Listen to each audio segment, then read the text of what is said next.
Hey guys, Greg Knuckles here with stringtheory.com, back with the 10th, I believe, installment of this semi-daily Q&A series.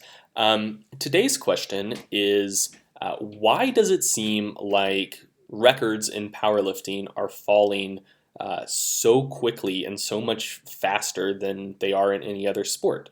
Does that tell us that our training methods are just getting way, way better? What's going on here? So to address this question, I think that it's simply just a matter of probability and athlete pool.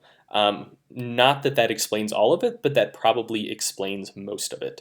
So powerlifting in the past 5, 6 years has really experienced just an explosion in exposure and a huge increase in the number of athletes entering the sport, coming from a few different things. One, just how much more information is getting put out about it on the internet and how much easier it is to come to.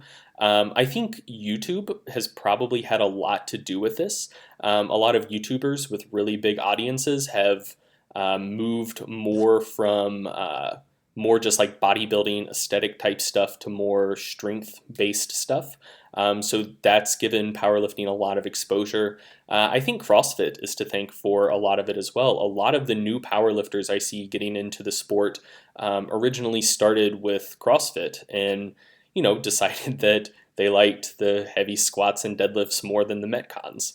Weightlifting as well. Weightlifting owes a lot to CrossFit with a huge explosion in the athlete pool, at least in the US. So I think that probably explains the majority of it. If you just start with the basic assumption that human capability exists roughly along a bell curve, then whatever ability you think the average person has, and whatever standard deviation you think there is in human ability, the more and more people there are, the further and further you're going to be able to get from the mean in terms of standard deviations. And the people setting records are, by definition, people who are many standard deviations from the mean.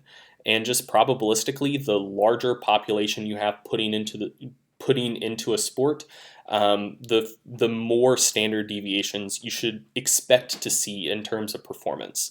So, if you just start with the assumption that the average person, after years of good training, may be capable of a 300 Wilks score. I'm not necessarily saying that's what I think. I'm just saying we'll start with that assumption because it makes the numbers much easier. And let's say that the average person, or that the standard deviation in terms of performance is about 50 Wilks points.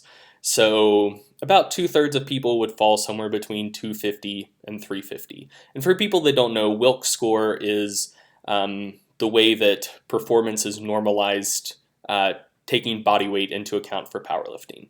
So roughly, so you can compare people in higher weight classes and lower weight classes. Okay, let's start with that assumption. With a pretty small population, you may expect to see plenty of people one standard deviation from the mean, maybe a person or two standard deviations from the mean with a 400 Wilks. That would be about 2.5% of the population. Within 2 standard deviations, about 95% of people would fall. So you would expect about half of that 5% to be at a 400 Wilks or above. So, if you have a population of 1,000 lifters in a sport, you should expect to find quite a few people 2 standard deviations from the mean, but probably it would be very, very unlikely to find someone 4 standard deviations from the mean with a 500 Wilks score.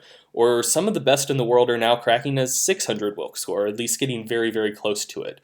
With a population of 1,000 lifters, it would be incredibly unlikely to find someone that good.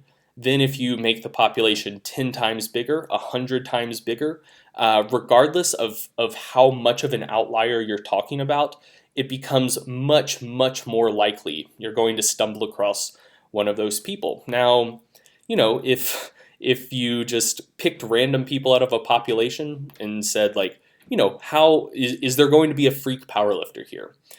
It very well could be that the first person you picked just randomly, was Ed Cohn or Jesse Norris. That's entirely possible, but it's very, very unlikely. And just simply the larger population you're working with, the more likely it is that you're going to find those freaks in that population. And now comparing powerlifting to other sports, why do you see records falling so often and so quickly in powerlifting compared to other sports? A couple things there. One, there are just more weight classes and divisions. I mean, in terms of like 100-meter sprint, there is the 100-meter sprint. You have a male and female division, and you have, I think, like some masters and submasters divisions. But there's one event. In powerlifting, you have a ton of weight classes. You have, submasters 1, 2, 3, junior, teen, masters, police, fire, military. Like there are a ton of divisions for records to be set. You also have different standards of competition: single ply, raw with knee wraps. So that gives you many more opportunities for records to be set. But then also, even if we're going to nix all of that and just talk about, say, IPF world records or all-time world records or anything like that, you're still dealing with more classes. But also you're dealing with a younger sport. And going back to the original point, you're dealing with a sport that's currently experiencing an explosion in exposure and athlete pool. So, there's probably not that large of a difference in terms of people competing in marathons today versus 10 years ago.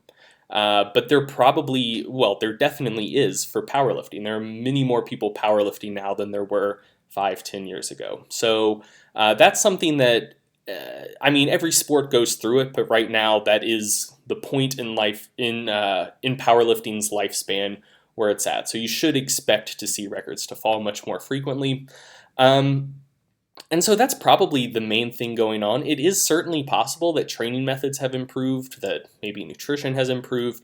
All of those things could factor in, but if you're looking for what is probably fueling the majority of the increases in performance you're seeing at the top levels, the amount of records that are falling, it is probably just that the athlete pool has gotten so much bigger, and so probabilistically, you're much, much more likely to come across very, very high performers who are going to be better than everyone else and push the records a little bit further. So that is the video. If you liked it, please like and subscribe. And if you have questions about, lifting, training, sports science, really anything kind of in that realm that you want answered, ask them in the comments below. And if it is my favorite, I will pick it and answer it in the next video. All right, until next time, hope your training's good, hope you have a great day, and I will see you in the next video.